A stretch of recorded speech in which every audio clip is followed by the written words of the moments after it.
Buenas tardes, vamos a dar inicio a la clase de peritoneo. Bien, vamos a empezar hablando de qué es el peritoneo. Es una membrana serosa conformada por células mesoteliales y tejido conectivo laxo. Contamos con dos hojas, una parietal y una visceral, similar a lo que ocurre con las hojas pleurales. ¿Sí? La parietal es más externa, la visceral en contacto con los órganos, y entre ellas se conforma un espacio virtual que habitualmente contiene líquido entre 50 y 100 mililitros, un líquido que tiene un flujo, tiene movimiento, lo genera el peritoneo y lo reabsorbe el peritoneo en algunos lugares específicos que ya los vamos a ir viendo, y hay sectores donde tiende a estar más declive, a acumularse y verse en las imágenes. Encontrarnos con mínima cantidad de líquido en el peritoneo es un hallazgo que puede ser normal y que no puede implicar ningún tipo de proceso patológico. Aparte del líquido, en procesos patológicos nos podemos encontrar con líquido en mayor cantidad, derrames tipo ascitis, se llama en el caso del abdomen, sangre en los traumas u otros procesos patológicos, podemos encontrarnos con aire y podemos encontrarnos también con otro tipo de patología que no vienen al caso. Vamos a hablar un poco de la terminología, las definiciones para ponernos todo de acuerdo en qué es lo que estamos hablando. El mesenterio es la unión, el mesenterio une el intestino delgado y grueso hacia la pared abdominal posterior. Está formado por una doble capa de peritoneo y a través del mesenterio discurren los paquetes vasculonerviosos y linfáticos hacia esas estructuras, esas vísceras. Cosas que se pueden ver muy bien en las imágenes, sobre todo en la tomografía y la resonancia. Asimismo, el peritoneo tiene repliegues que se conocen como ligamentos, que lo que hacen es conectar estructuras intraabdominales y darle cierta posición y estabilidad a estas estructuras. Una de las características es que, por suerte, tienen el nombre estos ligamentos de las estructuras que conectan. Entonces, por ejemplo, el ligamento gastrohepático va a ser el ligamento que va a establecerse entre el estómago y el hígado, ¿sí? De igual forma está conformado por una doble capa de peritoneo, o sea, tiene 4 hojas, 2 parietales, 2 viscerales. Y también están los omentos, que son continuaciones de los ligamentos peritoneales que unen el estómago y la parte proximal del duodeno a las estructuras adyacentes. Hay 2 de ellos, el mayor que nace de la curvatura gástrica mayor y está formado por la fusión del mesogastrio, con lo cual de vuelta contamos con 4 capas de peritoneo. El menor viene a ser de la curvatura menor gástrica. Ahora los vamos a ir viendo en las imágenes. Algo a tener en cuenta es que el peritoneo en sí suele no verse en las imágenes. ¿Por qué? Porque es muy finito. Al ser menor de 1 milímetro, la resolución espacial de los estudios hace que nosotros no los veamos. Pero esta mínima cantidad de líquido que suele tener el peritoneo, a veces lo podemos ver en imágenes normales. Para esta clase vamos a ver imágenes normales y vamos a ver bastante imágenes patológicas. Lo importante acá es que la patología muchas veces nos puede poner de manifiesto las estructuras anatómicas que queremos ver. Bien, vamos a empezar con los ligamentos del peritoneo. Vamos a hablar primero del gastrohepático, que ya lo habíamos mencionado. El gastrohepático es un ligamento que va desde la curvatura menor del estómago hacia el hígado. Si ustedes se fijan, estos son 2 cortes coronales, es la misma imagen. Esta es la... Momento que no puse el puntero. Acá. Esta es la cámara gástrica. Acá tenemos el hígado. Este es el ilio hepático. Y en esta topografía tenemos el ligamento gastrohepático, a través del cual discurre la arteria gástrica. En esta oportunidad nos encontramos viendo el ligamento hepatoduodenal, ¿sí? Que va desde el duodeno acá, hacia el ilio hepático. Este es el hígado, esto es vesícula, acá tenemos cavidad gástrica. Esta es la topografía del ligamento gastrohepático y por debajo de esta, en topografía del ilio hepático, nos encontramos con el ligamento hepatoduodenal, a través del cual pasan la vena porta, la arteria hepática y el conducto biliar extrahepático, ¿sí? La tríada portal. El ligamento gastrocólico, en esta oportunidad, va desde la curvatura mayor del estómago al colon transverso. Es un poco difícil de verlo en las imágenes de tomografía. Normalmente se ubica acá en la región anterior de la cavidad abdominal y si ustedes se fijan muy bien, hay como un cambio de densidad entre esta línea hacia adelante y hacia atrás. Esto es extraperitoneal, ¿sí? Esto es tejido graso properitoneal, esto es colon, fíjense este sutil engrosamiento, acá tenemos las fascias lateroconales y acá hacia adelante tenemos el ligamento gastrocólico, dibujado acá con naranja. Estas son imágenes normales. Esta es una imagen patológica, que es lo que yo les decía al principio, muchas veces la patología nos sirve para demostrar las imágenes anatómicas y esta es la topografía del ligamento gastrocólico ocupada por un proceso tumoral, en este caso metastásico, que genera implantes de células malignas en el ligamento gastrocólico, conformando lo que se llama omental cake, ¿sí? Se hace como la torta omental. El ligamento gastroesplénico, de vuelta, lo fácil de los ligamentos peritoneales es que van a tener el nombre de las estructuras que comunican, entonces esto es el estómago, la cavidad representada con líquido. Fíjense que la densidad es una densidad similar a las estructuras de partes blandas, esto es agua que se le da a los pacientes y es un contraste negativo. ¿Se acuerdan que habíamos hablado de los contrastes positivos hiperdensos y los negativos iso tendiendo a hipodensos? Acá se le dio agua al paciente, replesionó la cavidad gástrica hacia la parte lateral de la cavidad gástrica, esto sería curvatura mayor.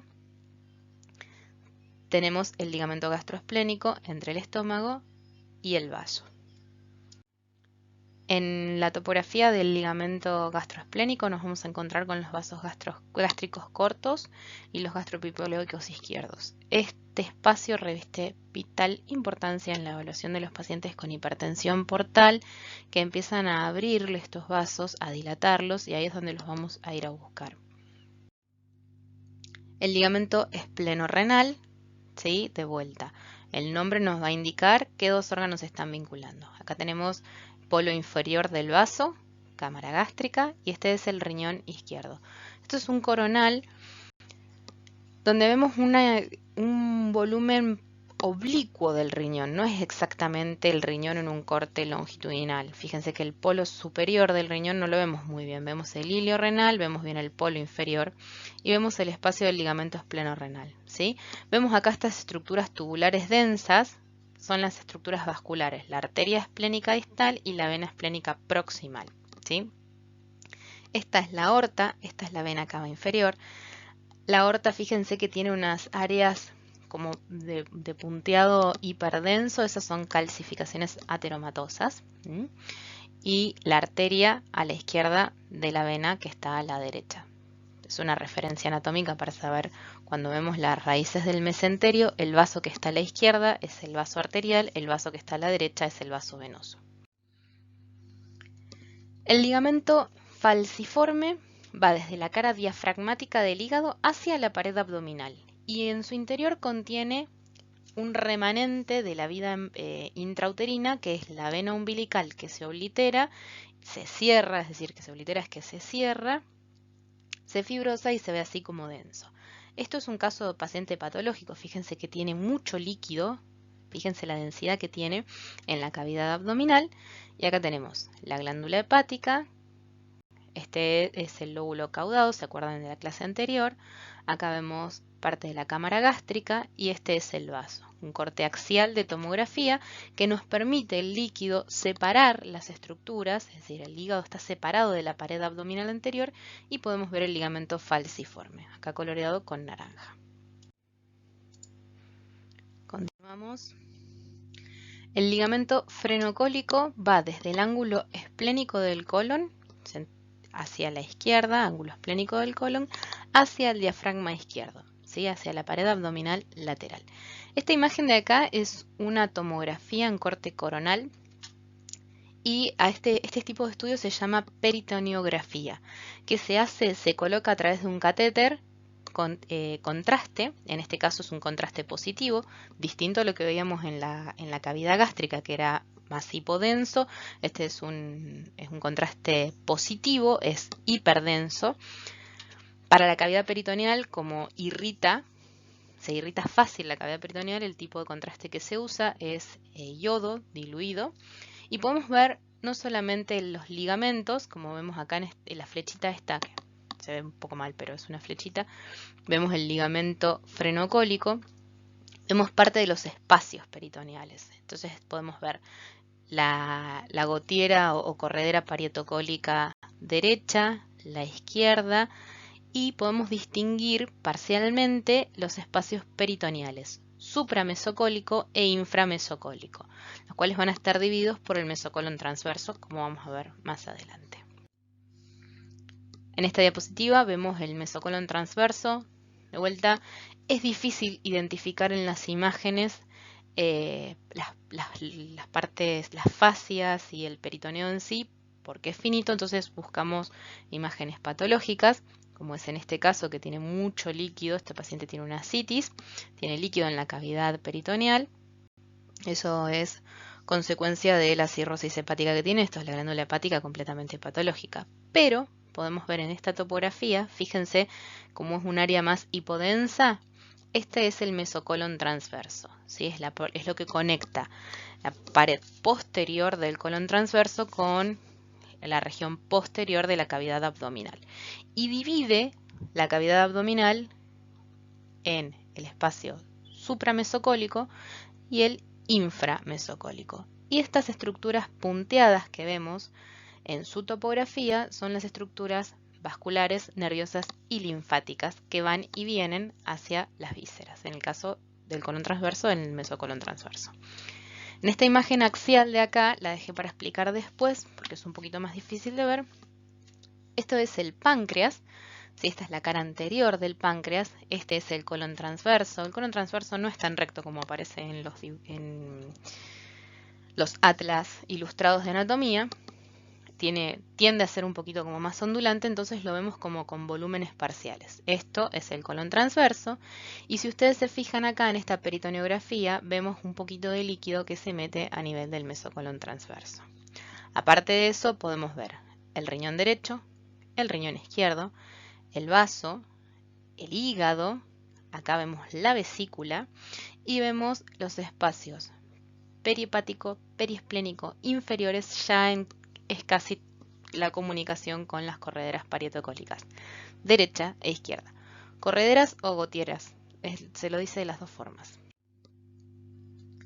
Acá el mesosigma, recuerden que lo que comunicaba la pared posterior, la cara posterior, ¿sí?, de las estructuras viscerales, en este caso es el sigma, bien hacia la pelvis, y la pared posterior de la cavidad abdominal, a través del cual vemos los vasos sigmoideos y hemorroidales, que son estas estructuras como tubulares serpiginosas. Por último vamos a ver el mesenterio del intestino delgado, ¿sí? Si ustedes se fijan, acá tenemos a la izquierda la arteria, a la derecha la vena, las estructuras vasculares que acompañan, y estas estructuras más ovoideas son ganglios linfáticos. Hay muchos en la raíz del mesenterio. Y lo vemos cómo se distribuye, cómo se abre hacia las asas de intestino delgado, que son estas de acá, ¿sí? Esta es una imagen magnificada, de vuelta es patológica, no viene al caso la patología, vemos que tiene un poquito de líquido, pero vemos muy bien cómo se despliega en este coronal la raíz del mesenterio. Siempre que queremos evaluar mesenterio, nosotros vamos a usar más vale el coronal más que el axial. Y topográficamente va desde el ligamento de Treitz hasta la válvula iliocecal, con lo cual determina los espacios, divide los espacios inframesocólicos en el izquierdo y el derecho. Si se fijan, el izquierdo es un poquito mayor que el derecho. Bueno, esta diapositiva la puse para que ustedes puedan ver cuál es la distribución del líquido en la cavidad abdominal, en la cavidad peritoneal, no abdominal, y cómo está determinada por los frenos que tiene por los ligamentos y las estructuras viscerales. Entonces tenemos la gotiera parietocólica izquierda y la derecha, los movimientos respiratorios, es decir, que suba y baje el diafragma, y los movimientos intestinales son los que le van a dar movimiento al fluido, al líquido peritoneal. Desde el espacio inframesocólico se conecta con la gotera parietocólica derecha hacia el espacio subdiafragmático derecho y subhepático o espacio de Morrison, y la gotera parietocólica izquierda, que no tiene tanta comunicación, ya que en el sector superior tenemos el ligamento frenocólico que limita la circulación. En estas áreas de azul oscuro son las áreas. Esta es inframesocólico derecho. Acá tenemos la topografía del ligamento de Treitz o el ligamento del mesenterio. Y en este sector declive de la pelvis hacia el receso inferior, fondo de saco de Douglas, son los lugares donde tiende al líquido a quedarse, a como a tener menos fluido, menos movimiento, y los movimientos respiratorios e intestinales tienden a que el líquido suba hacia esta dirección, hacia los espacios subdiafragmáticos, donde se produce la mayor reabsorción de este líquido. En este caso es una tomografía, un corte coronal con contraste. Vemos acá cómo el líquido tiende a irse hacia la porción declive por una cuestión de fenómenos gravitacionales, y los movimientos respiratorios intestinales lo suben para reabsorber hacia los espacios subfrénicos. Este caso, de vuelta, es un caso patológico. Todo esto es líquido en exceso en un contexto de ascitis. De vuelta, estas son dos imágenes. Esta es una imagen gráfica de cómo se dividen los espacios en la cavidad abdominal. Esta línea representa el mesocolon transverso, dividiendo los compartimentos en supramesocólico e inframesocólico, y a su vez el ligamento falciforme los divide en supramesocólico derecho, el izquierdo, y tenemos también el subdiafragmático. Por su parte, el ligamento de Treitz nos va a dividir el inframesocólico en el derecho, que es un poquito más chiquitito que el izquierdo, y el izquierdo, que es inferior. Este un poco más superior, este un poco más inferior. Acá representado en dos colores, el mesocolon transverso, como divide los espacios en el supramesocólico y el inframesocólico.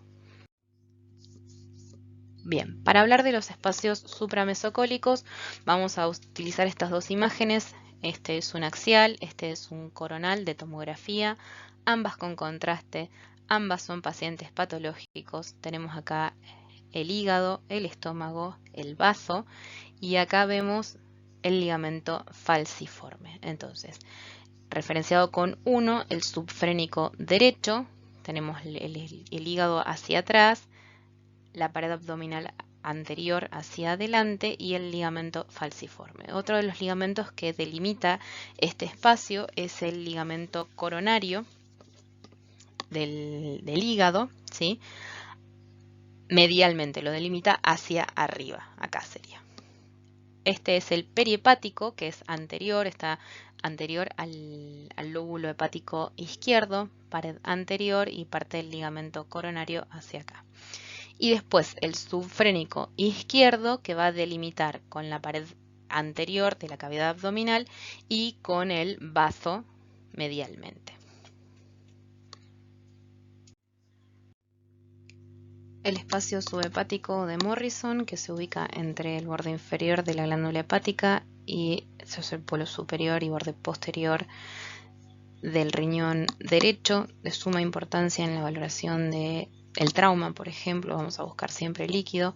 Se puede ver muy bien por ecografía. Esto es un corte longitudinal del riñón derecho con la grasa perirrenal. Esto es el espacio perirrenal, y esto es retroperitoneal, esto es peritoneal, y esta es la cavidad o espacio de Morrison ubicado entre la glándula hepática hacia acá y la fascia renal hacia acá. Acá lo vemos en amarillo en este corte coronal de tomografía y axial de tomografía. En ambos casos la tomografía presenta contraste. Fíjense las estructuras vasculares y fíjense acá las intrahepáticas, vasculares intrahepáticas y esplénicas. Esto de vuelta son procesos patológicos. Este vaso está aumentado de tamaño a expensas de una cirrosis hepática, como vemos acá el hígado disminuido de tamaño. Vemos acá el saco menor, también conocido como transcavidad de los epiplones. Este es un espacio de mucha importancia clínica, de mucha importancia en la evaluación de pacientes con procesos patológicos a este nivel. está delimitado anteriormente por el estómago y posteriormente por el páncreas. Acá tenemos estómago, ¿sí? Hacia atrás se ve parcialmente el páncreas. Y se comunica con el resto de la cavidad peritoneal a través del hiato de Winslow. Se divide en dos recesos por la arteria gástrica izquierda, el superior, que es un poco más pequeño, adyacente al lóbulo caudado hepático. Si tenemos el lóbulo caudado, este es el superior, y el receso inferolateral, un poquito más grande, entre el hígado y el estómago y el vaso, y delimitado inferiormente por el colon transverso, que no lo vemos en esta imagen. ¿Por qué es importante? Porque como está relativamente aislado del resto del peritoneo, cuando tenemos procesos que solamente se afecta la transcavidad de los epiplones, dependiendo de en qué sea el lugar que esté afectado, vamos a ir a buscar la estructura del órgano adyacente. ¿Sí? Si el proceso está acá, por ejemplo, una adenopatía, vamos a ir a buscar algún proceso a nivel del hígado, sobre todo a nivel del proceso caudado, o el lóbulo caudado. Bueno, los espacios inframesocolónicos derecho e izquierdo y las correderas parietocólicas, ya hemos estado hablando un poco que se dividían en derecha e izquierda por la presencia del ligamento de Treitz. Y acá vemos en estas imágenes, este es la corredera parietocólica gotiera derecha, como lo indica la D, la izquierda, como lo indica la I. Esto es colon, ascendente, descendente. Estos son dos cortes axiales, este es un corte mucho más inferior, como si fuese a este nivel, y acá vemos el repliegue inferior de la cavidad peritoneal en el receso, el fondo de saco de Douglas, ¿sí? Vemos acá aparte, a este nivel tenemos el mesocolon transverso que divide el espacio supra e inframesocolónico. Este es el izquierdo, este es el derecho. El derecho suele ser un poquito más amplio que el izquierdo. Fíjense que el izquierdo es como más finito, suele ser un poquito más amplio, sobre todo en cercanías al hígado, y es uno de los lugares donde se puede encontrar un poco más de líquido en condiciones normales. Bien, el espacio retroperitoneal está conformado por el espacio pararrenal anterior. Acá lo tenemos delimitado con colores, parece un poco más fácil y esquemático. Tenemos el peritoneo parietal posterior, que delimita la cara anterior del espacio retroperitoneal. El espacio perirrenal, delimitado por las fascias perirrenales anterior y posterior. Y el espacio pararrenal posterior, que está separado del espacio pararrenal anterior por la fascia lateroconal. Acá la vemos en rojo, la fascia lateroconal. Y a estas fascias renal anterior y posterior con la lateroconal se fusionan las tres y van a descender hacia la pelvis menor, muchas veces acompañándose de un poquito de líquido de este espacio, ¿sí? Vemos acá la fascia renal anterior y la fascia renal posterior. Este es un corte sagital, esto es anterior y esto es posterior en el paciente, en una tomografía con contraste. Si ustedes se fijan, acá está realzando el parenquima renal. Y en esta imagen de acá, en este axial, podemos ver cómo la fascia renal anterior, que es esta línea relativamente densa, con la fascia renal posterior, se unen con la fascia lateroconal. ¿Sí? Y acá tenemos la corredera parietocólica izquierda, y este tejido graso de acá es el tejido graso properitoneal. En estas imágenes axiales de tomografía podemos ver un poquito mejor la fascia renal posterior y anterior, tiene un poquito de líquido, entonces se delimita mucho mejor. Y esta imagen la puse para que ustedes puedan ver cómo en el caso este que ocurre un proceso patológico a nivel del riñón izquierdo, está como desplazando el resto de las estructuras abdominales. Acá tenemos la fascia renal anterior, esta es la posterior, hay líquido. Y aparte de eso, si ustedes se fijan, la densidad del tejido graso perirrenal del lado izquierdo es mayor que la del lado derecho. Esto es por la presencia de los septos de Künning o los septos linfáticos que drenan el líquido cuando hay aumentos hidrostáticos de la presión a nivel del riñón en un intento de disminuir la presión para que pueda seguir filtrando el riñón. Drenan a través de estas estructuras linfáticas el líquido hacia las fascias se engrosan y llevan el líquido hacia el peritoneo para poder reabsorberlo. Esta es la última imagen de esta clase, es un axial de tomografía con contraste en una fase excretora del riñón. Esto lo vamos a ver en alguna de las próximas clases. Vemos cómo los riñones están empezando a eliminar el contraste endovenoso. Nosotros lo ponemos contraste endovenoso, es un tiempo bastante tardío y podemos ver cómo hay líquido, ¿sí? Con densidad líquida. Fíjense, esto es una estructura, esto es estómago, acá con un nivel hidroaéreo de agua y tiene la misma densidad. Son colecciones perirrenales bilaterales y cómo delimitan el espacio perirrenal perfectamente. Y este tejido graso rodeándolo es el tejido graso properitoneal. Bueno, hasta acá llegamos con la clase de peritoneo, que en conjunto con lo que ya dio el doctor Sergio Mogillansky podemos tener una idea bastante acertada y cercana a lo que es el peritoneo. Es una estructura fascinante porque puede llevarnos a reconocer procesos patológicos desde las imágenes que por ahí no quedan claros o no son fáciles de ver, entendiendo cómo es su fisiología y su comportamiento. Espero que les haya servido. Cualquier duda que tengan, por favor, no duden en comunicarse con nosotros a través de la plataforma de PEDCO y aparte cuentan con nuestros mails. Buenas tardes.